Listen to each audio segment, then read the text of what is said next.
السلام علیکم، کیسے ہیں سب؟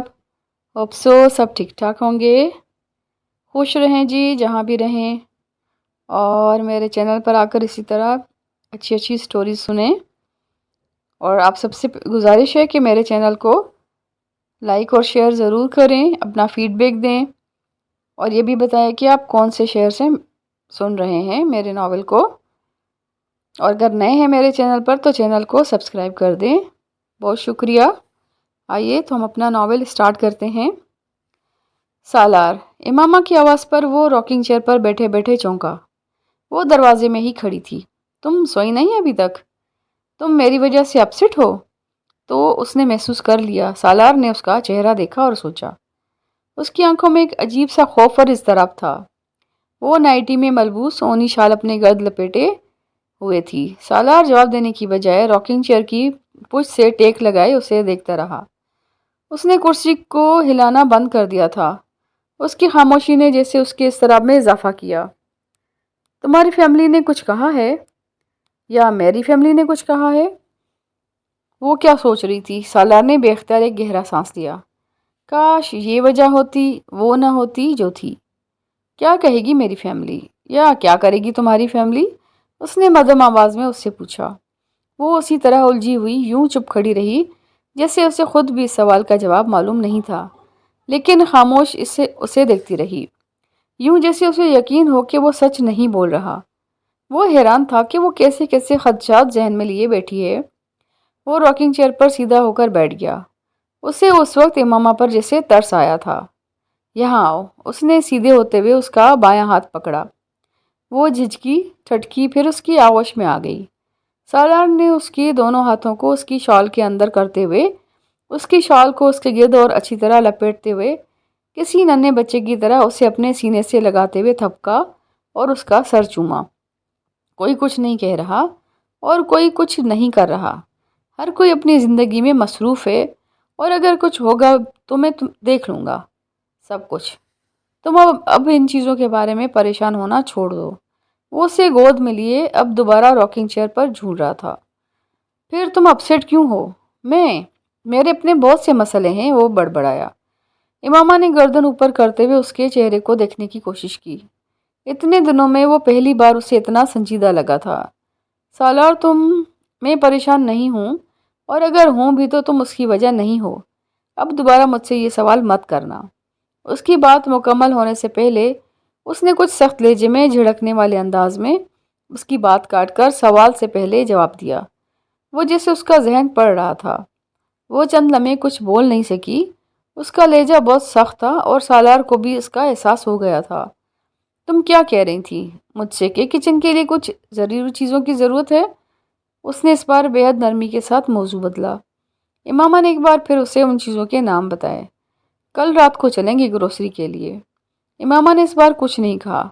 اس کے سینے پر سر رکھے وہ دیوار پر اس سافٹ بورڈ پر لکھے بہت سے نوٹس، ڈیڈ لائنز اور کچھ عجیب سے انڈیکسز والے چارٹس دیکھتی رہی۔ پھر اس نے سالار سے پوچھا، تم بینک میں کیا کرتے ہو؟ وہ ایک لمحے کے لیے چونکا، پھر اس نے اس کی نظروں کا تعاقب کرتے ہوئے بورڈ پر نظر ڈالی۔ میں بیکار کام کرتا ہوں، وہ بڑبڑایا۔ مجھے بینکرز کبھی اچھے نہیں لگے۔ امامہ کو اندازہ نہیں ہوا کہ اس نے کتنے غلط وقت پر یہ تبصرہ کیا ہے۔ جانتا ہوں تمہیں ڈاکٹرز اچھے لگتے ہیں۔ سالار کے لہجے میں خنکی آئی تھی۔ ہاں، مجھے ڈاکٹرز اچھے لگتے ہیں۔ امامہ نے سادہ لہجے میں بورڈ کو دیکھتے ہوئے کچھ بھی محسوس کیے بغیر اس کے سینے پر سر رکھے اس کی تائید کی۔ یہ کہتے ہوئے اسے جلال کا خیال نہیں آیا تھا، لیکن سالار کو آیا تھا۔ تم نے مجھے بتایا نہیں کہ تم بینک میں کیا کرتے ہو؟ امامہ نے دوبارہ پوچھا۔ میں پبلک ریلیشن میں ہوتا ہوں۔ اس نے یہ جھوٹ کیوں بولا وہ خود بھی نہیں سمجھ پایا تھا۔ امامہ نے بے اختیار اطمینان بھرا سانس لیا۔ یہ پھر بھی بہتر ہے۔ اچھا ہے تم ڈائریکٹ بینکنگ میں نہیں ہو۔ تم نے کیا پڑھا تھا سالار؟ ماس کمیونیکیشنز۔ وہ ایک کے بعد ایک جھوٹ بول رہا تھا۔ مجھے یہ سبجیکٹ بہت پسند ہے۔ تمہیں کچھ اور بننا چاہیے تھا۔ یعنی ڈاکٹر؟ سالار سلگا، لیکن امامہ کھلکھلا کر ہنسی۔ ماس کمیونیکیشنز پڑھ کر تو ڈاکٹر نہیں بن سکتے۔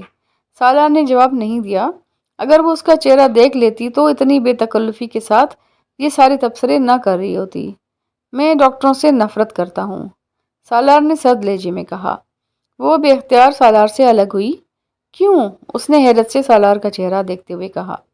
اس کا چہرہ بے تاثر تھا، کم از کم امامہ اسے پڑھ نہیں سکی۔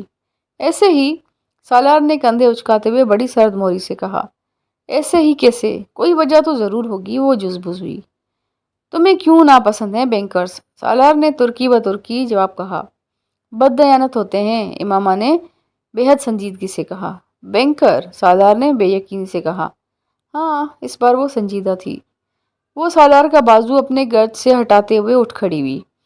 سالار نے اسے روکنے کی کوشش نہیں کی۔ وہ اب قریب جا کر بورڈ کو دیکھ رہی تھی، اس پر لگائے ہوئے نوٹس اور ڈیڈ لائنز پڑھ رہی تھی۔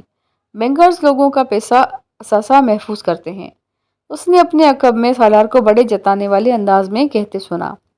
اور پیسہ لوگوں کا ایمان خراب کر دیتا ہے، اس نے مڑے بغیر جواب دیا۔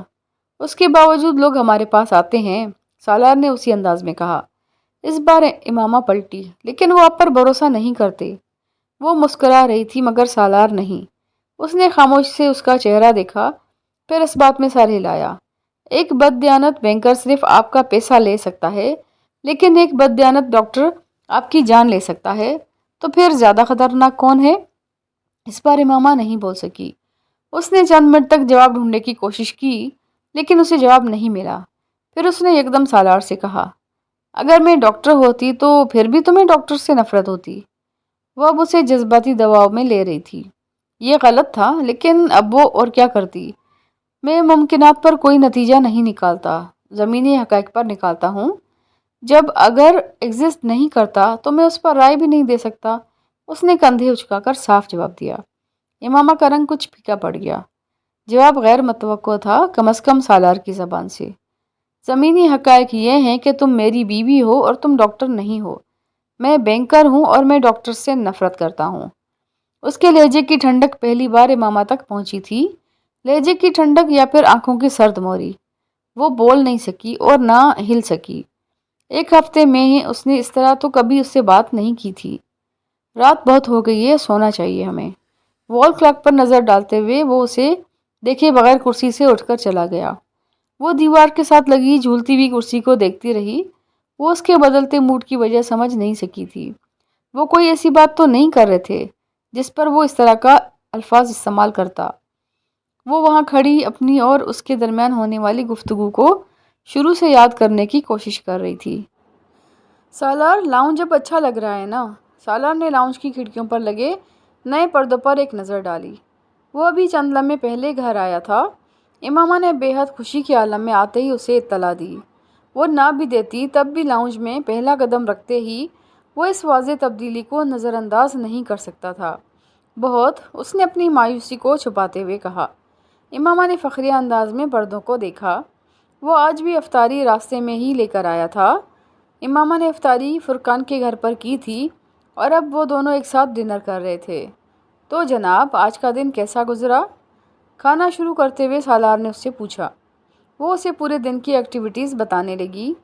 آج ان دونوں کے درمیان ہونے والی یہ پہلی تفصیلی گفتگو تھی۔ سالار نے اسے دن میں 2 بار 1 یا 1.5 منٹ کے لیے کال کی تھی، مگر بات صرف حال احوال تک ہی رہی تھی۔ میں نے تمہارے ڈیسک پر دیکھے ہیں افطار ڈنرز کے کارڈ۔ تم میری وجہ سے نہیں جا رہے؟ امامہ نے کہا۔ نہیں، میں افطار پارٹیز یا ڈنرز میں نہیں جاتا، سالار نے سرسری انداز میں کہا۔ کیوں؟ وہ حیران ہوئی۔ کیونکہ میں سمجھتا ہوں یہ پارٹیز ماہ رمضان کی اسپرٹ کا مذاق اڑاتی ہیں۔ میں ماہ رمضان میں کسی کے گھر افطار پر نہیں جاتا۔ لیکن تم فرقان کے گھر تو جاتے ہو، امامہ نے بے ساختہ کہا۔ وہ مسکرا دیا۔ وہ اس وقت بھی فرقان کے گھر سے آیا ہوا کھانا کھا رہے تھے۔ میں فرقان کے گھر ماہ رمضان سے پہلے بھی کھانا کھاتا رہا ہوں، اور اگر وہ مجھے افطار یا ڈنر کے لیے بلاتا ہے تو کھانے میں کوئی اہتمام نہیں کرتا۔ ہم وہی کھاتے ہیں جو اس کے گھر میں عام دنوں میں پکتا ہے، لیکن عام دنوں میں اس کے گھر میں یہ نہیں پکتا۔ سالار نے ٹیبل پر پڑی 3-4 چیزوں کی طرف اشارہ کیا۔ پھر وہ مزید حیران ہوئی۔ یہ سارا اہتمام فرقان اور بھابھی تمہارے لیے کر رہے ہیں کیونکہ ہماری نئی نئی شادی ہوئی ہے، تو تمہارے لیے سحری اور افطار میں بھی اہتمام ہو رہا ہے، ورنہ تو ہم سادہ کھانا کھاتے ہیں۔ ماہ رمضان میں ہم لوگ اپنے کچن کے لیے گروسری پر عام مہینوں کی نسبت آدھا خرچ کرتے ہیں۔ اور آدھے پیسوں سے ہم کسی اور فیملی کو پورے مہینے کا راشن منگوا دیتے ہیں۔ کھانا ٹھنڈا ہو رہا ہے تمہارا، سالار نے اسے متوجہ کیا۔ وہ خود کھانا ختم کر کے اب میٹھا کھا رہا تھا۔ یہ ڈاکٹر سبتی علی کے گھر کی روایت تھی۔ ماہ رمضان میں ان کے گھر آنے والا راشن آدھا ہو جاتا تھا۔ گھر کے 2 ملازموں کی ماہ رمضان کا راشن اس باقی راشن کی قیمت سے آتا تھا۔ امامہ سالار نے پھر اسے کھانے کی طرف متوجہ کیا۔ وہ کھانا کھانے لگی۔ سالار میٹھا بھی ختم کر چکا تھا اور اب منتظر تھا کہ وہ کھانا ختم کر لے۔ وہ خود بھی ساتھ ساتھ سیل پر مسلسل میسیجز کرنے میں مصروف تھا۔ وہ کسی حد تک بدل گیا تھا اور اس کے اندر آنے والی تبدیلی کسی حد تک ڈاکٹر صاحب کی مرہون منت تھی اور کسی حد تک اس کی اپنی سوچ کی۔ اندازہ لگانا مشکل تھا۔ وہ کھانا کھاتے ہوئے ہمیشہ اس کے کھانا شروع کرنے کا انتظار کرتا تھا۔ کھانا کھاتے ہوئے کچھ نہ کچھ اس کی پلیٹ میں ضرور رکھتا تھا اور اس کے کھانا ختم کرنے کے بعد ہی کھانے کی ٹیبل سے اٹھتا۔ وہ یہ باتیں نوٹس نہیں کرنا چاہتی تھی، لیکن وہ یہ نوٹس کے بغیر بھی رہ نہیں سکتی تھی۔ وہ عجیب تھا، عجیب۔ اس کے علاوہ کوئی دوسرا لفظ امامہ کے ذہن میں نہیں آیا۔ ڈنر کے بعد وہ رات کو کچن کا سودا سلف خریدنے کے لیے گئے تھے۔ امامہ نے اگر سالار کی یہ گفتگو نہ سنی ہوتی تو یقیناً وہ کچن کے لیے ایک لمبی چوڑی لسٹ بنائے بیٹھی تھی، لیکن اس نے خریداری کرتے ہوئے بہت احتیاط سے کام لیا۔ خریدی جانے والی زیادہ تر اشیاء کنٹینرز اور جارز ہی تھے۔ کھانا پکانے کا سامان اس نے بہت کم خریدا تھا۔ یہ کیا ہے؟ وہ اگلی رات کچن میں خریدا ہوا سودا سلف جارز اور کنٹینرز میں ڈالنے میں مصروف تھی جب سالار نے اپنے اسٹڈی روم میں سے ایک لفافہ لے کر کچن ایریا میں آیا۔ اس میں تمہاری چیک بک ہے، سالار نے اسے بتایا اور لفافہ کاؤنٹر پر رکھ کر چلا گیا۔ امامہ نے لفافہ کھول کر اندر چیک بک نکالی۔ اس کے ساتھ ایک پے سلپ بھی نکل آئی۔ وہ 30 لاکھ کی تھی۔ امامہ کو لگا اسے کچھ غلط فہمی ہوئی ہے۔ اس نے سلپ کو دوبارہ دیکھا۔ وہ واقعی 30 لاکھ ہی کی تھی۔ اس نے اس کے اکاؤنٹ میں 30 لاکھ جمع کیوں کروائے؟ یقیناً اس سے کوئی غلطی ہو گئی تھی۔ وہ لفافہ پکڑے اسٹڈی روم میں آ گئی۔ سالار اپنے کمپیوٹر پر کوئی کام کر رہا تھا۔ سالار، تمہیں پتہ ہے تم نے کتنا بڑا بلنڈر کیا ہے؟ امامہ نے اندر آتے ہوئے کہا۔ کیسا بلنڈر؟ وہ چونکا۔ امامہ نے اس کے قریب آ کر پے سلپ اس کے سامنے کی۔ اسے دیکھو ذرا، یہ کیا ہے؟ پے سلپ ہے۔ سالار نے ایک نظر اس پر ڈالتے ہوئے دوبارہ ڈیسک ٹاپ پر نظر دوڑانا شروع کر دی۔ کتنی رقم جمع کروائی ہے تم نے میرے اکاؤنٹ میں؟ 30 لاکھ، وہ حیران ہوا۔ ابھی کچھ رہتی ہے، 7 لاکھ اور کچھ چند ماہ میں وہ بھی دے دوں گا۔ وہ کچھ ٹائپ کرتے ہوئے سرسری انداز میں کہہ رہا تھا۔ لیکن کیوں دو گے مجھے؟ کس لیے؟ وہ حیران تھی۔ تمہارا حق مہر ہے، سالار نے اسی انداز میں کہا۔ میرا حق مہر 2 لاکھ روپے ہے۔ امامہ کو لگا کہ شاید وہ بھول گیا ہے۔ وہ آمنہ کا تھا، میں تمہیں زیادہ حق مہر دینا چاہتا تھا، سالار نے کندھے اچکا کر کہا۔ لیکن یہ تو بہت ہی زیادہ ہے سالار۔ وہ ایک دم سنجیدہ ہوئی۔ تمہیں کس نے کہا ہے مجھے اتنی رقم دو؟ تم نے خود مجھے لکھ کر دی تھی یہ رقم۔ سالار نے اس بار مسکراتے ہوئے مانیٹر سے نظریں ہٹا کر اسے دیکھا۔ میں نے کب؟ وہ کہتے کہتے رک گئی۔ وہ فگر تم اس لیے لکھوا رہے تھے؟ اسے یاد آ گیا۔ ہاں، اس کی بے پرواہی اب بھی برقرار تھی۔ تم پاگل ہو؟ امامہ کو بے اختیار ہنسی آئی۔ اچھا، میں 1 ارب لکھ دیتی تو کیا کرتے؟ وہ اب طنز کر رہی تھی۔ تو 1 ارب بھی دے دیتا۔ کیا فیاضی تھی؟ کہاں سے دیتے؟ فراڈ کرتے؟ وہ بے ساختہ ناراض ہوئی۔ کیوں کرتا؟ کما کر دیتا۔ سالار نے اس کی بات کا برا مانا۔ ساری عمر کماتے ہی رہتے پھر؟ اچھا ہوتا، ساری عمر تمہارا قرض دار رہتا۔ واقعی اچھا ہوتا۔ تو 1 ارب چاہیے کیا؟ وہ تیکھی مسکراہٹ کے ساتھ کہہ رہا تھا۔ امامہ کو کئی سال پہلے والے سالار کی جھلک نظر آئی۔ کیوں دے رہے ہو؟ اس نے سنجیدگی سے کچھ دیر اسے دیکھ کر کہا۔ بیوی ہو تم اس لیے۔ اتنے پیسے کہاں سے آئے تمہارے پاس؟ امامہ، میری سیونگز ہیں یہ، سالار نے بے حد تحمل سے کہا۔ سیونگز ہیں تو مجھے کیوں دے رہے ہو؟ وہ کچھ خفا ہوئی۔ میرا دل چاہتا ہے میں تمہیں دوں۔ اگر یہ دنیا میری ہوتی تو میں ساری دنیا تمہیں دے دیتا۔ میں کما رہا ہوں اور روپیہ آ جائے گا میرے پاس، مجھے اس سے کوئی فرق نہیں پڑتا۔ کچھ شاہانہ انداز تھا۔ لیکن اتنی زیادہ رقم؟ سالار نے اس کی بات کاٹی۔ میں اتنی زیادہ رقم نہیں دینا چاہتا تھا، لیکن تمہاری مرضی کا حق مہر دینا چاہتا تھا، اس لیے تم سے ایک فگر لکھنے کو کہا۔ تمہیں پتہ ہے جو فگر تم نے لکھی تھی اس دن میرے اکاؤنٹ میں ایگزیکٹ اتنی ہی اماؤنٹ تھی۔ وہ اب رقم دہراتے ہوئے ہنس رہا تھا۔ اب تم اس کو کیا کہو گی؟ اتفاق؟ مجھے اتفاق نہیں لگا، مجھے لگا وہ رقم میرے پاس تمہاری امانت تھی یا حق تھا، اس لیے تمہیں دے رہا ہوں۔ 20 لاکھ دیا ہے، کچھ رقم کا ادھار کر لیا ہے تم سے، ورنہ اگلے 2-3 ماہ ادھر ادھر سے مانگ رہا ہوتا، اس لیے تم آرام سے رکھو یہ پیسے، مجھے اگر کبھی ضرورت ہوئی تو تم سے مانگ لوں گا۔ اب میں تھوڑا سا کام کر لوں۔ امامہ نے کچھ نہیں کہا، وہ دروازہ بند کر کے باہر نکل آئی۔ ڈائننگ ٹیبل کی کرسی پر بیٹھ کر وہ ایک بار پھر اس پے سلپ کو دیکھنے لگی۔ وہ اس شخص کو کبھی نہیں سمجھ سکتی تھی، کبھی نہیں۔ وہ لاؤبالی نہیں تھا، کم از کم اتنے دن میں اسے یہ احساس نہیں ہوا تھا، لیکن وہ سمجھدار بھی نہیں تھا، کم از کم وہ پے سلپ اسے یہی بتا رہی تھی۔ وہ اگر اسے خوش کرنا چاہتا تھا تو وہ نہیں ہوئی تھی، احسان مند دیکھنا چاہتا تھا تو ہاں۔ اس کے کندھے جھکنے لگے تھے۔ ایسی چاہ اس نے زندگی میں کبھی اور کسی اور شخص سے چاہی تھی، ایسی نوازشات کی طلب اسے کہیں اور سے تھی۔ اس کے وجود کو گیلی لکڑی وہ پیسہ نہیں بنا رہا تھا، بلکہ وہ فیاضی بنا رہی تھی جو وہ دکھا رہا تھا۔ وہ اس سے برابری چاہ رہی تھی، برابر نہیں ہو پا رہی تھی۔ اس شخص کا قد لمبا نہیں ہو رہا تھا، بلکہ اس کا اپنا ہی وجود سکڑنے لگا تھا۔ امامہ کل صبح کے بجائے آج شام کو جا رہے ہیں، رات کراچی میں رکیں گے اور پھر کل رات کو ہی واپس لوٹ آئیں گے۔ 7 بجے کی فلائٹ ہے، میں شام 5:30 بجے تمہیں پک کروں گا، تم پیکنگ کر لو۔ اس نے 12 بجے کے قریب فون کر کے آفس سے کراچی کا نیا پروگرام بتایا تھا۔ وہ ایک دم نروس ہونے لگی۔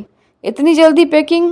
ٹھیک ہے، وہ ایک رات کے لیے جا رہے تھے، پھر بھی وہ اب اسے اپنے ان کپڑوں کے بارے میں بتا رہا تھا جو وہ ساتھ لے کر جانا چاہتا تھا۔ وہ پیکنگ کرتے ہوئے بے حد بولائی ہوئی تھی۔ وہ 5:30 بجے وہاں موجود تھا۔ وہ جانتی تھی کہ اس نے گاڑی میں روزہ افطار کر لیا ہوگا، لیکن پھر بھی وہ ایک باکس میں اس کے لیے کھانے کی چند چیزیں اور جوس لے کر آئی تھی۔ ایئرپورٹ تک کی ڈرائیو میں وہ دونوں باتیں کرتے ہوئے ساتھ وہ چیزیں بھی کھاتے رہے۔ وہ 6:30 بجے ایئرپورٹ پر پہنچے، بورڈنگ شروع ہو چکی تھی۔ وہ فرسٹ کلاس سے سفر کر رہے تھے، اس لیے ٹریفک کی وجہ سے کچھ لیٹ ہونے کے باوجود سالار مطمئن تھا۔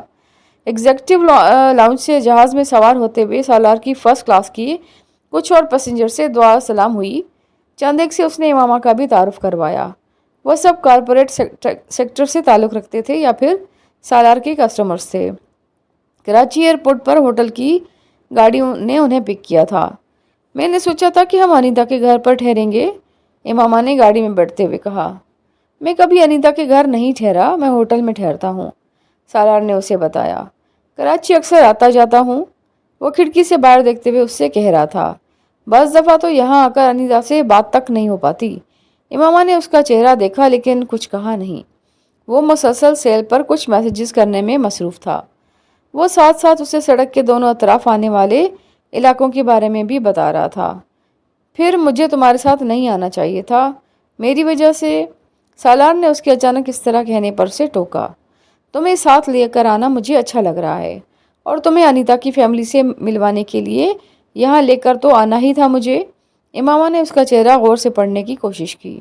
سچ کہہ رہا ہوں، اس نے امامہ کی آنکھوں میں آنکھیں ڈالتے ہوئے کہا۔ تمہیں میرے ساتھ آنا اچھا نہیں لگا؟ سالار نے یکدم اس سے پوچھا۔ وہ مسکرا دی۔ آپ اپنی وائف کے ساتھ پہلی بار یہاں ٹھہر رہے ہیں؟ ہوٹل میں چیک ان کرتے ہوئے ریسیپشن پر موجود لڑکے نے مسکراتے ہوئے سالار سے کہا۔ اس 5 اسٹار ہوٹل کے چند کمرے مستقل طور پر سالار کے بینک نے بک کیے ہوئے تھے، اور ان کمروں میں باقاعدگی سے ٹھہرنے والوں میں سے ایک وہ بھی تھا، لیکن آج وہ پہلی بار اس کی بیوی کو دیکھ رہے تھے۔ سالار نے مسکراتے ہوئے سر ہلایا اور سائن کرنے لگا۔ وہ لڑکا اب امامہ سے کچھ جملوں کا تبادلہ کر رہا تھا، جیسے کوئی ایسا اس کے گرد موجود ساری سلاخیں گرا رہا ہو۔ وہ باہر کی اس دنیا سے مسحور ہو رہی تھی جس سے وہ سالار کی وجہ سے متعارف ہوئی تھی۔ بیچ لگژری پر انیتا اور اس کی فیملی نے ان کے لیے ڈنر ارینج کر رکھا تھا۔ وہ لوگ آدھے گھنٹے میں تیار ہونے کے بعد تقریباً 11:30 بجے وہاں پہنچے۔ انیتا اور اس کے شوہر کے علاوہ اس کے سسرال کے بھی کچھ لوگ وہاں موجود تھے۔ یہ سالار اور اس کی بیوی کے لیے ایک فیملی ڈنر تھا۔ اس کا استقبال بڑی گرم جوشی سے کیا گیا۔ اس کی گھبراہٹ ابتدائی چند منٹوں کے بعد ختم ہونا شروع ہو گئی۔ وہ کافی لبرل فیملی تھی، اور ان دونوں کی شادی کے حوالے سے ہونے والی رسمی گفتگو کے بعد گفتگو کے موضوعات بدل گئے تھے۔ امامہ چیف گیسٹ تھی، لیکن وہاں کسی نے اسے ٹیلیسکوپ کے نیچے نہیں رکھا تھا، اور اس چیز نے امامہ کے اعتماد میں اضافہ کیا۔ کھانا ابھی سرو نہیں ہوا تھا۔ وہ ڈرنکس لیتے ہوئے گپ شپ کر رہے تھے۔ امامہ گفتگو میں ایک مسکراتے ہوئے خاموش سامع کا رول ادا کر رہی تھی۔ اس کی توجہ زیادہ تر بیچ لگژری ویو کی گرد نظر آنے والے سمندر اور شہر کی روشنیوں پر تھی۔ وہ لوگ اوپن ایئر میں تھے۔ کراچی میں لاہور جیسی سردی نہیں تھی، لیکن یہاں اسے سردی محسوس ہو رہی تھی۔ سالار نے آنے سے پہلے اسے گرم شال لینے کا نہ کہا ہوتا تو یقیناً اس وقت اس کے دانت بج رہے ہوتے۔ وہاں موجود تمام خواتین سویٹرز کے بجائے اسی طرح کی شالیں اپنے کندھوں پر ڈالے ہوئی تھیں۔ سالار میں وہاں آگے جا کر نیچے سمندر دیکھنا چاہتی ہوں۔ اس نے ساتھ بیٹھے ہوئے سالار کی طرف جھکتے ہوئے مدھم آواز میں سرگوشی کی۔ تو جاؤ، سالار نے اطمینان سے کہا۔ میں کیسے جاؤں اس طرح اکیلے؟ تم ساتھ آؤ میرے، اس نے اس کے مشورے پر جزبز ہوتے ہوئے کہا۔ نہیں، تم خود جاؤ، دیکھو اور بھی لوگ کھڑے ہیں، تم بھی جا کر دیکھ آؤ، سالار نے اس سے کہا۔ وہ اب اس کی گود میں پڑا بیگ اٹھا کر نیچے زمین پر رکھتے ہوئے بلند آواز میں اس سے کہہ رہا تھا۔ امامہ نے کچھ جھجکتے ہوئے اس لمبی ٹیبل کے گرد موجود افراد پر نظر ڈالی۔ وہ سب گفتگو میں مصروف تھے، ان میں سے کوئی بھی ان کی طرف متوجہ نہیں تھا۔ وہ کچھ ہمت پاتے ہوئے اٹھ کھڑی ہوئی۔ اس کے بائیں طرف بیٹھی انیتا اس کی طرف متوجہ ہوئی۔ وہاں سے جا کر دیکھو، وہاں سے زیادہ اچھا ویو ہے، انیتا نے اشارے سے اسے گائیڈ کیا۔ امامہ نے سر ہلایا۔ وہاں اس وقت ان کے علاوہ اور بھی کچھ فیملیز موجود تھی، اور سالار ٹھیک کہہ رہا تھا، کوئی نہ کوئی وقتاً فوقتاً اٹھ کر اسی طرح اس عرشہ نما جگہ کے کنارے کھڑے ہو کر سمندر کو دیکھنے لگتا۔ وہ اپنی جگہ سے اٹھتے ہوئے نروس تھی، لیکن پھر وہ نارمل ہونا شروع ہو گئی۔ سالار وہیں بیٹھا کولڈ ڈرنک پیتے اسے جاتے ہوئے دیکھتا رہا۔ امامہ نے 2 بار پلٹ کر کچھ نروس ہو کر اسے دیکھا تھا۔ وہ دونوں بار مسکرا دیا۔ یہ 9 سال پہلے کی وہ پراعتماد لڑکی نہیں تھی جو آدھی رات کو اپنے گھر کی دیوار کود کر اس کے کمرے میں آ گئی تھی، اس سے شادی کی تھی اور پھر گھر سے چلی گئی تھی۔ وہ وسیم کی اس بہن کے بارے میں وسیم سے بہت کچھ سن چکا تھا، لیکن پچھلے 10 دنوں سے وہ جس لڑکی کو دیکھ رہا تھا یہ وہ لڑکی نہیں تھی۔ وقت نے جتنی توڑ پھوڑ اس کی زندگی میں پیدا کی تھی، اس سے زیادہ توڑ پھوڑ اس نے عرشے کی طرف جاتے ہوئے اس لڑکی کی زندگی میں پیدا کی تھی۔ اس کے انداز و اطوار ہی بدل گئے تھے۔ 9 سال اگر کسی شخص کو اس کے گھر والوں سے الگ کر دیا جائے، خوف اور دباؤ کے ساتھ چند جگہوں تک محدود کر کے باقی دنیا سے کاٹ دیا جائے، تو وہ کسی حد تک کنفیوزڈ، ڈبل مائنڈڈ، غیر محفوظ اور ڈیپینڈنٹ ہو سکتا ہے۔ وہ اس کا عملی مظاہرہ امامہ کی اس حالت میں دیکھ رہا تھا، اور یہ چیز اسے تکلیف پہنچا رہی تھی۔ وہ کم از کم اسے اس حالت میں نہیں دیکھنا چاہتا تھا۔ سالار وانیتا کی آواز پر بے اختیار چونکا۔ اس نے پوری قوت سے اس کے کندھے پر ہاتھ مارا تھا۔ یا تو اسے وہاں بھیجتے نا، اب بھیج دیا ہے تو 2-4 منٹوں کے لیے کسی اور چیز کو بھی دیکھ لو۔ وہ اب اسے ڈانٹ رہی تھی۔ وہ مسکرا کر سیدھا ہو گیا۔ اس کا بہنوئی غفران اس سے کچھ پوچھ رہا تھا۔ ہوا امامہ کے بالوں کو بکھیر رہی تھی۔ وہ انہیں بار بار کانوں کے پیچھے کر کے سنبھالنے کی کوشش کر رہی تھی، لیکن انہیں کھلا چھوڑ کر آنے پر پچھتا بھی رہی تھی۔ اس تیز ہوا میں وہ شفون کے دوپٹے کو سر پر ٹکانے کی کوشش چھوڑ چکی تھی۔ ہاں، وہ پشمینہ شال اس کی مہین شفون کے قمیض کو اڑانے سے تو روک نہیں پا رہی تھی، لیکن اس کے جسم کو اچھی طرح ڈھانپے رکھنے میں مؤثر تھی۔ وہ کئی سالوں سے آج پہلی بار کسی پبلک پلیس پر سر ڈھانپے بغیر کھڑی تھی۔ اسے بہت عجیب لگ رہا تھا۔ اگر وہ سالار کے ساتھ نہ ہوتی تو کبھی بھی ایسی حالت میں کسی کھلی جگہ پر کھڑے ہونے کا تصور بھی نہیں کر سکتی تھی۔ 10 دن پہلے تک تو وہ گھر سے باہر نکل کر اپنا چہرہ بھی چھپاتی تھی۔ وہ واحد گیٹ اپ تھا جس میں وہ خود کو بہت محفوظ سمجھتی تھی۔ سالار سے شادی کے بعد اس نے چہرہ چھپانا چھوڑ دیا تھا اور اب اس کے ساتھ خود کو محفوظ سمجھتی تھی۔ تاریک سمندر میں نظر آتی روشنیوں کے عکس کو دیکھتے ہوئے اس نے ایک بار پھر گردن کے گرد لپیٹے دوپٹے کو سر پر لینے کی کوشش شروع کی۔ یہاں اس کوشش کو نوٹس کرنے والا کوئی نہیں تھا۔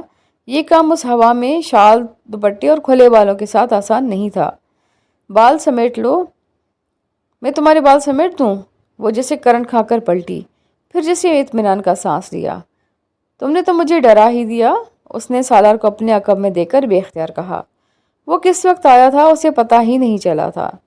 تم میرا دوپٹہ پکڑو گے؟ اس نے سالار کی اوٹ میں آتے ہوئے اپنا دوپٹہ اسے پکڑا دیا۔ وہ اب وہاں کھڑی دوسرے لوگوں کو نظر نہیں آ رہی تھی۔ تمہیں مجھ کو بتانا چاہیے تھا کہ یہاں اتنی تیز ہوا ہوگی، میں بال تو کھلے چھوڑ کر نہ آتی۔ وہ اپنے بالوں کو ڈھیلے جوڑے کی شکل میں لپیٹتے ہوئے اس سے شکایتی انداز میں کہہ رہی تھی۔ وہ اس کا چہرہ دیکھتا رہا۔ وہ اب اپنی شال اتار کر اسے دیتے ہوئے دوپٹہ اس سے لے رہی تھی۔ یہ کون سا کلر ہے؟ وہ دوپٹے کو اپنے سر اور گردن کے گرد لپیٹتے ہوئے اس کے سوال پر ٹھٹکی۔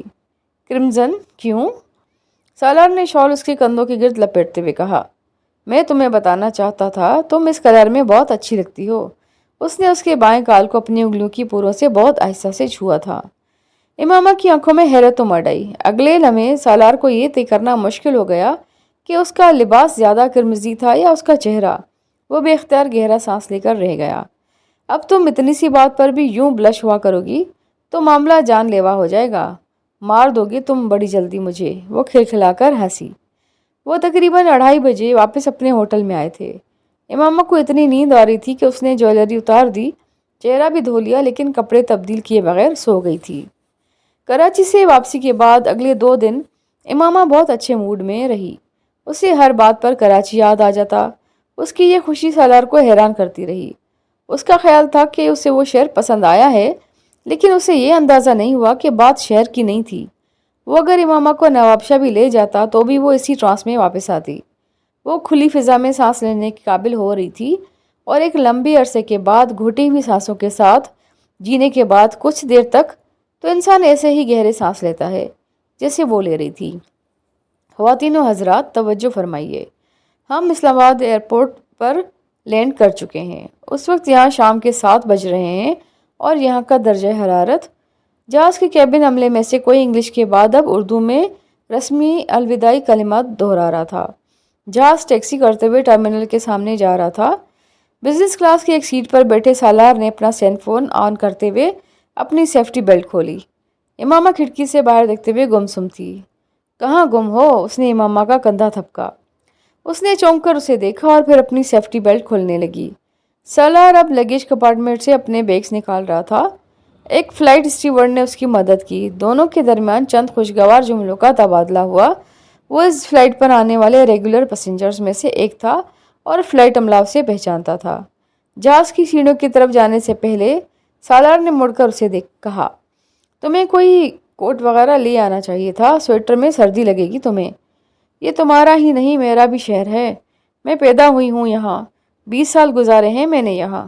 مجھے پتا ہے کتنی سردی ہوتی ہے۔ یہ سویٹر کافی ہے، امامہ نے بڑے جتانے والے انداز میں اس سے کہا۔ وہ استہزائیہ انداز میں مسکرایا۔ جہاز کی سیڑھیوں سے باہر آتے ہی سرد ہوا کے پہلے جھونکے نے اسے احساس دلا دیا کہ وہ ٹھیک کہہ رہا تھا۔ اسے اپنے دانت بجتے ہوئے محسوس ہوئے۔ سالار نے کچھ کہے بغیر اپنے بازو پر پڑی جیکٹ اس کی طرف بڑھائی۔ اس نے بڑی فرمانبرداری کے ساتھ کچھ نادم ہو کر جیکٹ پہن لی۔ اسلام آباد بدل گیا تھا، اس نے خجل ہو کر سوچا۔ ارائیول لاؤنج کی ایک ایگزٹ کی طرف بڑھتے ہوئے سالار چند لمحوں کے لیے ٹھٹکا۔ ایک بات میں تمہیں بتانا بھول گیا امامہ، اس نے بڑی معصومیت سے کہا۔ کیا بات ہے؟ وہ مسکرائی۔ پاپا کو یہ پتہ نہیں ہے کہ ہم آج اسلام آباد آ رہے ہیں۔ امامہ کے چہرے کی مسکراہٹ غائب ہو گئی۔ سالار نے اسے رکتے دیکھا تو وہ بھی رک گیا۔ وہ بے یقینی سے اسے دیکھ رہی تھی۔ سالار نے اپنے کندھے پر اس کے بیگ کی بیلٹ ٹھیک کی۔ شاید ٹائمنگ غلط ہو گئی، لیکن ٹیکسی میں بتانا زیادہ بہتر تھا، اور اب اگر اس نے یہاں سے جانے سے انکار کر دیا تو… وہ دل ہی دل میں فکر مند ہوا۔ وہ پلکیں جھپکے بغیر اس کی آنکھوں میں آنکھیں ڈال کر دیکھ رہی تھی۔ وہ بھی اسی طرح دیکھتا رہا۔ یہ ڈھٹائی تھی، لیکن اب وہ اس کے علاوہ کر بھی کیا سکتا تھا؟ اس نے بالآخر امامہ کی آنکھوں کی بے یقینی کو غصے میں بدلتے دیکھا۔ پھر اس کا چہرہ سرخ ہونے لگا تھا۔ وہ مسلسل 2 ہفتوں سے اسے سکندر عثمان کے اسلام آباد بلانے کا کہہ رہا تھا۔ یہ سکندر عثمان کا بلاوا نہ ہوتا تو وہ صرف سالار کے کہنے پر تو کبھی وہاں نہ جاتی، اور اب وہ کہہ رہا تھا کہ وہ جھوٹ بول رہا تھا۔ سکندر عثمان کے نہ بلانے کے باوجود وہاں جانے کا کیا مطلب تھا؟ اس کا اندازہ وہ کر سکتی تھی۔ وہ اس وقت بری طرح پریشان ہوئی تھی۔ ایک لمحے کے لیے تو اس کا دل چاہا تھا کہ وہ لاؤنج سے باہر نکلنے سے ہی انکار کر دے۔ اسے سالار پر شدید غصہ آ رہا تھا۔ سوری، سالار نے اطمینان سے کہا۔ وہ چند لمحے اسے دیکھتی رہی، پھر اس نے ارد گرد دیکھا۔ پھر سالار نے اسے جیکٹ اتارتے ہوئے دیکھا۔ وہ وہاں کھڑی بے بسی کے عالم میں اس سے زیادہ کچھ نہیں کر سکتی تھی۔ سالار کو اندازہ تھا کہ وہ یہی کر سکتی ہے۔ اس نے جیکٹ اتار کر تقریباً پھینکنے والے انداز میں سالار کو دی۔ تھینک یو، سالار نے جیکٹ سنبھالتے ہوئے کہا۔ ٹیکسی میں بیٹھنے تک دونوں کے درمیان کوئی بات نہیں ہوئی۔ وہ پورا راستہ کھڑکی سے باہر دیکھتی رہی۔ سالار نے بھی اسے مخاطب کرنے کی کوشش نہیں کی۔ اس وقت غصے کو ٹھنڈا کرنے کے لیے اسے مخاطب نہ کرنا مناسب تھا۔ وہ اب گھر پر سکندر عثمان اور طیبہ کے رد عمل کے بارے میں سوچ رہا تھا۔ اگر بجلی ان پر گرنے والی تھی۔ گاڑی ان کے گھر کی بائی روڈ کا موڑ رہی تھی۔ امامہ کو اپنا پورا جسم سرد ہوتا ہوا محسوس ہوا۔ یہ سردی نہیں تھی، یہ خوف بھی نہیں تھا، یہ کچھ اور تھا۔ وہ 9 سال کے بعد اپنے گھر کو، اس سڑک کو اور اس موڑ کو دیکھ رہی تھی۔ اس کے ہونٹ کپکپانے لگے تھے، آنکھیں بھیگنے لگی تھیں۔ سالار سے ساری ناراضی، سارا غصہ جیسے دھواں بن کر ہوا میں تحلیل ہو رہا تھا۔ خوشی تھی، کیا تھا جو وہ گاڑی کو اپنے گھر کی طرف بڑھتے دیکھ کر محسوس کر رہی تھی۔ اس کے گھر کا گیٹ سالار کے گھر کے گیٹ سے کچھ فاصلے پر تھا اور وہ صرف یہ اندازہ کر پائی تھی کہ گیٹ بند تھا۔ گھر کی بیرونی لائٹس آن تھیں۔ گاڑی کے ہارن پر گارڈ نے باہر دکھا، پھر اس نے گارڈ روم سے باہر نکل کر گیٹ کھول دیا۔ سالار تب تک اس کے ساتھ گاڑی سے نکل کر ڈگی سے اپنے بیگز نکال رہا تھا۔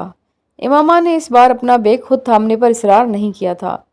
گارڈ نے سامان لینے کی کوشش نہیں کی۔ سالار اپنا سامان خود اٹھانے کا عادی تھا، لیکن اس نے سالار کے ساتھ آنے والی اس لڑکی کو بڑی حیرت سے دیکھا تھا، جو گیٹ سے گھر اندر آنے تک ان ہمسایوں کے گھر کو دیوانہ وار دیکھتی آ رہی تھی جن کے ساتھ سکندر عثمان کا میل ملاپ بند تھا۔ دھند کے باوجود امامہ نے گھر کی بالائی منزل کے کچھ بیڈ رومز کی کھڑکیوں سے آتی روشنی کو دیکھ لیا تھا۔ اس کے اپنے بیڈ روم میں بھی روشنی تھی۔ اب وہاں کوئی اور رہتا ہوگا، وسیم یا سعد، یا اس کا کوئی بھتیجا یا بھتیجی۔ اس نے آنکھوں میں امڑتے سیلاب کو صاف کرتے ہوئے ان کھڑکیوں میں سے کسی جیسے سائے کسی حوالے کو ڈھونڈنے کی صحیح کی۔ اندر چلیں؟ اس نے اپنے بازو پر اس کے ہاتھ کی نرم گرفت محسوس کی۔ امامہ نے آنکھیں رگڑتے ہوئے سر ہلایا اور قدم آگے بڑھا دیے۔ وہ جانتا تھا کہ وہ رو رہی ہے، لیکن اس نے اسے رونے سے نہیں روکا تھا۔ اس نے بس اس کا ہاتھ اپنے ہاتھ میں لے لیا تھا۔ سکندر عثمان اس وقت لاؤنج میں فون پر کسی دوست کے ساتھ خوش گپیاں کرتے ہوئے طیبہ کا انتظار کر رہے تھے، جو اپنے بیڈ روم میں کوئی چیز لینے کے لیے گئی تھی۔ اگر سکندر کو آفس سے آنے میں دیر نہ ہو گئی ہوتی تو وہ دونوں اس وقت کسی افطار ڈنر میں جا چکے ہوتے۔ لاؤنج میں سالار اور امامہ کا سامنا سب سے پہلے انہی سے ہوا تھا۔ کسی بھوت کو دیکھ کر سکندر عثمان کا وہ حال نہ ہوتا جو اس وقت ان دونوں کو دیکھ کر ان کا ہوا تھا۔ وہ فون پر بات کرنا بھول گئے تھے۔ جبار، میں بعد میں فون کرتا ہوں تمہیں، انہوں نے کھڑے ہوتے ہوئے اپنے دوست سے کہا اور سیلف بند کر دیا۔ غصہ بے حد معمولی لفظ تھا جو انہوں نے اس وقت سالار کے لیے محسوس کیا۔ وہ لاہور میں اس الو کے پٹھے کو نہ صرف اسلام آباد کے امامہ کے ساتھ نہ آنے کی تاکید کر کے آئے تھے، بلکہ پچھلے کئی دن سے مسلسل فون پر ہر بات کرنے کے دوران یہ بات دہرانا نہیں بھولے، اور وہ ہر بار فرما برداری سے اوکے کہتا رہا۔ نہ یہ فرما برداری ان سے ہضم ہوئی تھی، نہ اتنا سیدھا اوکے۔ ان کی چھٹی حس اس کے بارے میں سگنل دے رہی تھی۔ وہ پچھلے کئی سالوں میں بہت بدل گیا تھا، بے حد فرما بردار ہو گیا تھا۔ ان کے سامنے سر جھکائے بیٹھا رہتا تھا، بہت کم ان کی کسی بات سے اختلاف کرتا یا اعتراض کرتا، لیکن وہ ان کی وہ چوتھی اولاد جس کے بارے میں وہ سوتے میں بھی محتاط رہتے تھے۔ صرف سالار ہی نہیں بلکہ امامہ نے بھی سکندر عثمان کے چہرے کے بدلتے ہوئے تاثرات کو دور سے ہی بھانپ لیا تھا۔ ڈونٹ وری، پاپا مجھے کچھ ذلیل کریں گے لیکن تمہیں کچھ نہیں کہیں گے۔ دور سے اپنی طرف آتے سکندر کی طرف جاتے ہوئے وہ خود سے چند قدم پیچھے چلتی امامہ کی طرف دیکھے بغیر بے حد مدھم آواز میں بڑبڑایا تھا۔ امامہ نے سر اٹھا کر اپنے شوہر کا اطمینان دیکھا، پھر تقریباً 10 میٹر کے فاصلے پر آتے اپنے سسر کا انداز۔ فوری طور پر اس کی سمجھ میں نہیں آیا کہ اسے اس وقت کیا کرنا چاہیے۔ وہ یہ سوچ کر خوف زدہ ہوئی تھی کہ سکندر عثمان سالار کی انسلٹ کرنے والے تھے۔ السلام علیکم پاپا۔ اپنے ہاتھ میں پکڑے بیگز رکھتے ہوئے اس نے پاس آتے ہوئے سکندر عثمان سے ہمیشہ کی طرح یوں گلے ملنے کی کوشش کی تھی جیسے وہ انہی کی دعوت اور ہدایت پر وہاں آیا ہے۔ سکندر عثمان نے خوشمگین نظروں سے اسے دیکھا اور اس کے ہاتھ کو پیچھے کرتے ہوئے کہا، تمہیں منع کیا تھا؟ جی، سالار نے بے حد فرما برداری سے اس سوال کا جواب دیا۔ سکندر عثمان کا دل چاہا وہ اس کا گلا دبا دے۔ کیسے آئے ہو؟ چند لمحوں کے بعد انہوں نے اس سے اگلا سوال کیا۔ ٹیکسی پر، جواب کھٹاک سے آیا تھا۔ ٹیکسی اندر لائے تھے؟ نہیں، گیٹ پر ہی اترے ہیں۔ وہ نظریں جھکائے بے حد سعادت مندی سے کہہ رہا تھا۔ تو سسرال والوں کو بھی سلام کر آتے۔ وہ اس بار چپ رہا، جانتا تھا نہ یہ سوال ہے نہ مشورہ۔ بیٹا آپ کیسی ہیں؟ اسے کہہ آلود نظروں سے گھورتے ہوئے وہ اب امامہ کی طرف بڑھ آئے تھے۔ ان کا لہجہ اب بدل گیا تھا۔ وہ بری طرح گھبرائی ہوئی باپ بیٹے کے درمیان ہونے والی گفتگو کو سن رہی تھی، اور سکندر کو اپنی طرف بڑھتے دیکھ کر اس کا رنگ فک ہو گیا تھا۔ وہ سکندر کے سوال کا فوری طور پر جواب نہیں دے سکی۔ سفر ٹھیک رہا؟ انہوں نے اسے اپنے ساتھ لگاتے ہوئے بے حد شفقت سے پوچھا تھا۔ اور طبیعت ٹھیک ہے؟ چہرہ کیوں اتنا سرخ ہو رہا ہے؟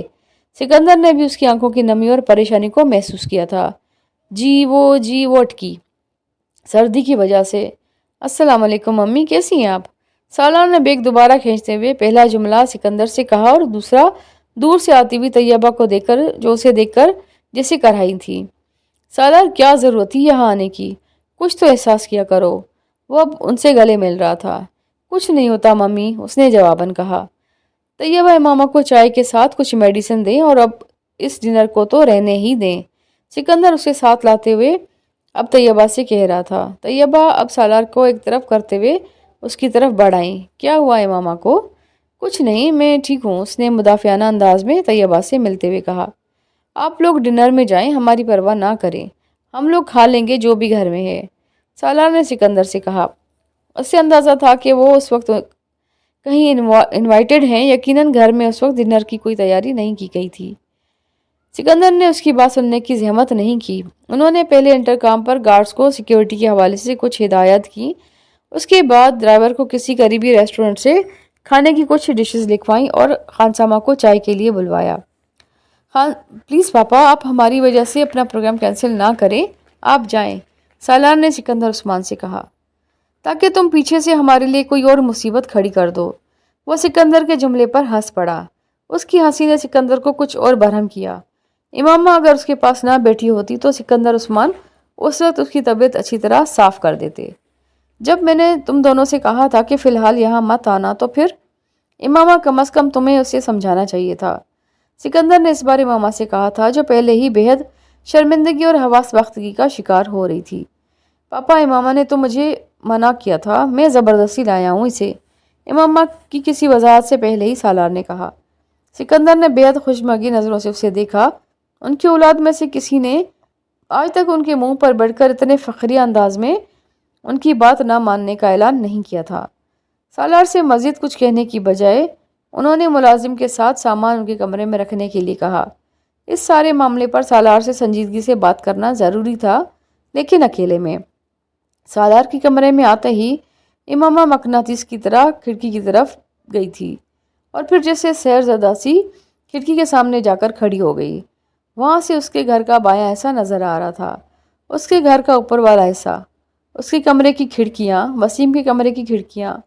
دونوں کمروں میں روشنی تھی، لیکن دونوں کھڑکیوں کے پردے گرے ہوئے تھے۔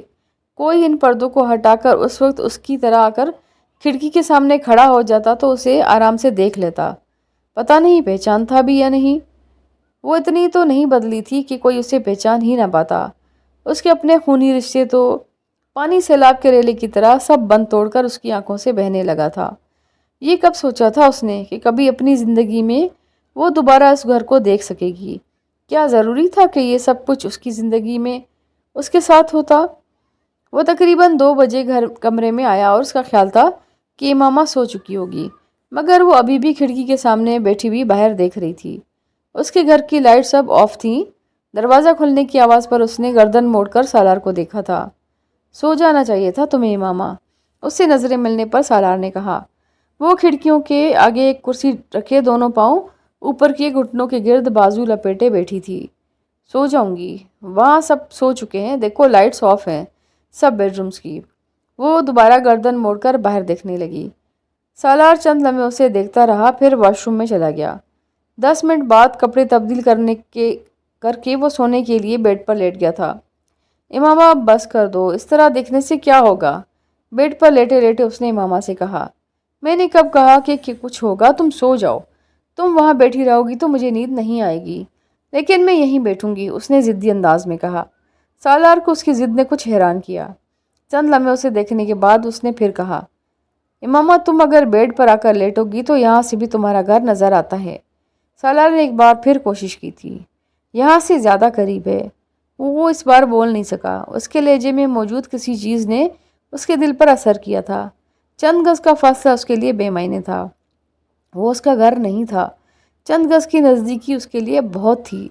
وہ 9 سال بعد اس گھر کو دیکھ رہی تھی۔ ہمارے گھر کے اوپر والے فلور میں ایک کمرہ ہے۔ اس کمرے کی کھڑکیوں سے تمہارے گھر کا لان اور پورچ تک نظر آتا ہے۔ وہ لیٹے لیٹے چھت کو دیکھتے ہوئے بڑبڑایا۔ امامہ یکدم کرسی سے اٹھ کر اس کے پاس آ گئی۔ کون سا کمرہ؟ مجھے دکھاؤ۔ اس کے بیڈ کے قریب کھڑے ہو کر اس نے بے چینی سے پوچھا۔ دکھا سکتا ہوں اگر تم سو جاؤ، پھر صبح میں تمہیں وہاں لے جاؤں گا، سالار نے آنکھیں کھول کر کہا تھا۔ میں خود بھی جا سکتی ہوں۔ وہ بے حد خفگی سے سیدھی ہوئی۔ اوپر والا فلور لاکڈ ہے۔ امامہ جاتے جاتے رک گئی۔ وہ یکدم سنجیدہ ہوئی تھی۔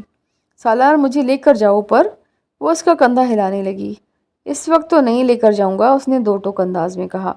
تمہیں ذرا بھی محبت نہیں ہے مجھ سے؟ وہ اسے جذباتی دباؤ میں لے رہی تھی۔ ہے، اس لیے تو نہیں لے کر جا رہا۔ صبح وہاں جانا، تمہاری فیملی کے لوگ گھر سے نکلیں گے، تم انہیں دیکھ سکتی ہو۔ اس وقت کیا نظر آئے گا تمہیں؟ سالار نے بے حد سنجیدگی سے کہا۔ ویسے بھی مجھے نہیں پتا کہ کمرے کی چابیاں کس کے پاس ہیں، ملازم سے صبح پوچھ لوں گا۔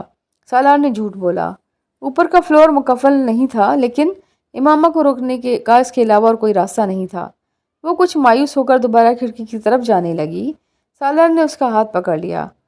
اور فلور میں تب آن لاک کروں گا جب تم اسے ابھی سو جاؤ گی۔ وہ چلنا میں اس کا چہرہ دیکھتی رہی، پھر اس نے جسے ہتھیار ڈالتے ہوئے کہا، میں بیڈ کی اس طرف سوؤں گی۔ سالار نے ایک لفظ کہے بغیر اپنی جگہ چھوڑ دی۔ اس نے کمبل ہٹا کر اس کے لیے جگہ بنا دی تھی۔ دوبارہ اس کی آنکھ سالار کے جگانے سے کھلی۔ سحری ختم ہونے میں ابھی کچھ وقت تھا۔ جب تک وہ کپڑے تبدیل کر کے اور منہ ہاتھ دھو کر آئی، تب تک خانسامہ کھانے کی ٹرالی کمرے میں چھوڑ گیا تھا۔ انہوں نے بڑی خاموشی کے ساتھ کھانا کھایا اور کھانا ختم کرتے ہی امامہ نے کہا، اب چابیاں لے لو اور اوپر چلیں۔ مجھے نماز پڑھ کر آنے دو۔ نہیں، مجھے اپنا گھر دیکھنا ہے۔ اس بار سالار نے جیسے امامہ کی ضد کے سامنے ہتھیار ڈال دیے۔ اسے لے کر وہ فوراً اوپر کی فلور پر آ گیا۔ اس کمرے کی کھڑکی کے سامنے کھڑے ہوتے ہی وہ جیسے سانس لینا بھول گئی تھی۔ وہاں سے اس کے گھر کا پورا لان اور پورچ نظر آ رہا تھا۔ لان بالکل بدل گیا تھا۔ وہ ویسا نہیں رہا تھا جیسا کبھی ہوتا تھا جب وہ وہاں تھی۔ تب وہاں وہ کرسیاں بھی نہیں تھیں جو پہلے ہوتی تھی۔ لان میں لگی بیلیں اب پہلے سے بھی زیادہ بڑی اور پھیل گئی تھیں۔ آنسو کا ایک نیا ریلا اس کی آنکھوں میں آیا تھا۔ سالار نے اس دفعہ اسے کچھ نہیں کہا۔ کہنا بیکار تھا۔ فی الحال اسے رونا تھا، وہ جانتا تھا۔ وہ گاؤں جانے کے لیے تیار ہونے کے بعد اسے خدا حافظ کہنے اوپر آیا تھا۔ 2.5 گھنٹے کے بعد بھی وہ کھڑکی کے سامنے اسی طرح کھڑی تھی۔ سالار کے اندر آنے پر بھی اس نے پلٹ کر نہیں دیکھا تھا۔ میں گاؤں کے لیے نکل رہا ہوں، شام تک واپس آؤں گا۔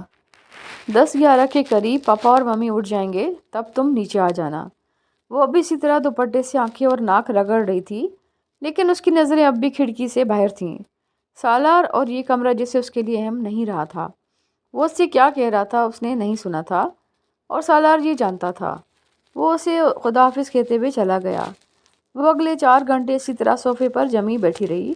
اس دن اس نے 9 سال کے بعد باری باری اپنے تینوں بھائیوں کو بھی گھر سے جاتے دیکھا تھا۔ وہ وہاں بیٹھی انہیں دیکھتی ہچکیوں سے روتی رہی تھی۔ وہاں بیٹھے ہوئے اسے لگ رہا تھا کہ اس نے یہاں آ کر غلطی کی ہے، اسے نہیں آنا چاہیے تھا۔ اتنے سال سے صبر کے جو بند وہ باندھتی چلی آ رہی تھی، اب وہ بند باندھنا مشکل ہو رہے تھے۔ وہ پہلے اسلام آباد آنا نہیں چاہتی تھی اور اب یہاں سے جانا نہیں چاہتی تھی۔ 4:30 بجے اسے ملازم نے انٹرکام پر اٹھایا تھا۔ افطار کا وقت قریب تھا۔ سکندر اور طیبہ بھی اس کا انتظار کر رہے تھے۔ سالار بھی افطار سے چند منٹ پہلے ہی پہنچا تھا۔ سکندر اور طیبہ کہیں انوائٹڈ تھے اور ان دونوں کی فلائٹ کے وقت وہ گھر پر موجود نہیں تھے، لیکن اس ڈنر کے لیے نکلنے سے پہلے وہ سالار اور امامہ سے مل کر گئے تھے۔ ان کی فلائٹ 11 بجے تھی اور جب وہ دونوں باہر آئے تو باہر پورچ میں ڈرائیور ایک گارڈ کے ساتھ گاڑی میں انتظار کر رہا تھا۔ سالار نے سامان گاڑی میں رکھنے کے بعد چابی ڈرائیور سے لے لی۔ امامہ نے حیرانی سے اسے دیکھا تھا۔ ہم لوگ بائی روڈ جا رہے ہیں، پاپا آئیں تو انہیں بتا دینا۔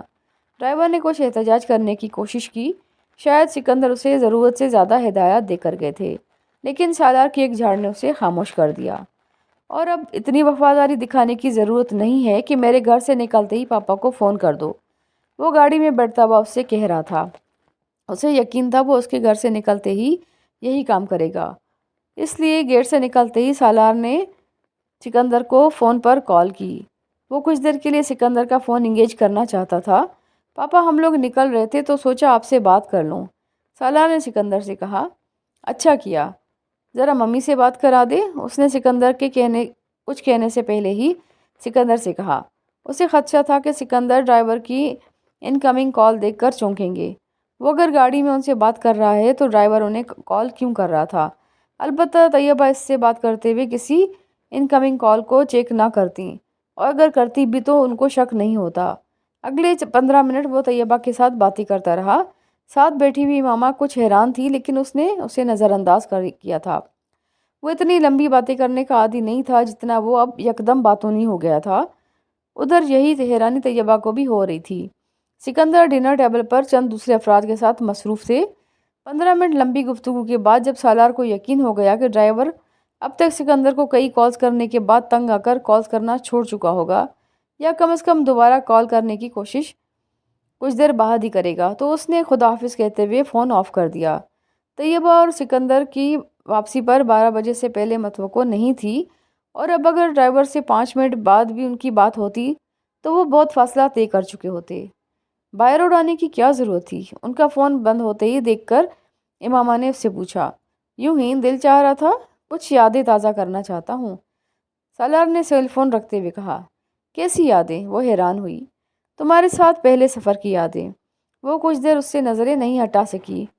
وہ اس شخص سے کیا کہتی کہ وہ اس سفر کو یاد نہیں کرنا چاہتی؟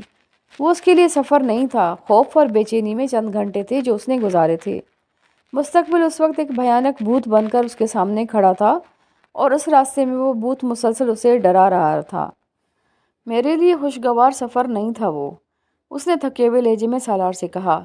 میرے لیے بھی نہیں تھا، سالار نے بھی اسی انداز میں کہا۔ کئی سال ہانٹ کرتا رہا مجھے، دیکھنے آیا ہوں کہ اب بھی ہانٹ کرتا ہے۔ وہ بات ختم کرتے ہوئے اسے دیکھ کر بہت مدھم انداز میں مسکرایا۔ امامہ خاموش رہی۔ کئی سال پہلے کی وہ رات ایک بار پھر سے اس کی آنکھوں کے سامنے آنے لگی تھی، اور آنکھوں کے سامنے صرف رات ہی نہیں بلکہ جلال بھی آیا تھا۔ اس رات کی تکلیف کا ایک سرا اس کی ذات کے ساتھ بندھا تھا، دوسرا اس کی فیملی کے ساتھ۔ اس نے دونوں کو کھویا تھا۔ اگلی صبح کا سورج لاکھ ہمیشہ جیسا ہوتا، اس کی زندگی ویسی نہیں رہی تھی۔ کبھی وہ سوچ سکتی تھی کہ وہ کبھی اس رات کو صرف تکلیف سمجھ کر سوچے گی، تقدیر سمجھ کر نہیں۔ اس کی آنکھیں بھیگنے لگی تھی۔ برابر میں بیٹھا شخص آج اس کے آنسوؤں سے بے خبر نہیں تھا، لیکن اس وقت بے خبر تھا۔ اس نے کچھ کہے بغیر ہاتھ بڑھا کر اس کا ہاتھ اپنے ہاتھ میں لے لیا۔ امامہ آنکھیں پوچھنے لگی۔ وہ سارا نقشہ جو اس نے اپنی زندگی کا کھینچا تھا، اس میں یہ شخص کہیں نہیں تھا۔ زندگی نے کس کو کس کے ساتھ جوڑا، کس تعلق کو کہاں سے توڑا تھا، پتہ ہی نہیں چلا۔ سفر خاموش سے ہو رہا تھا لیکن طے ہو رہا تھا۔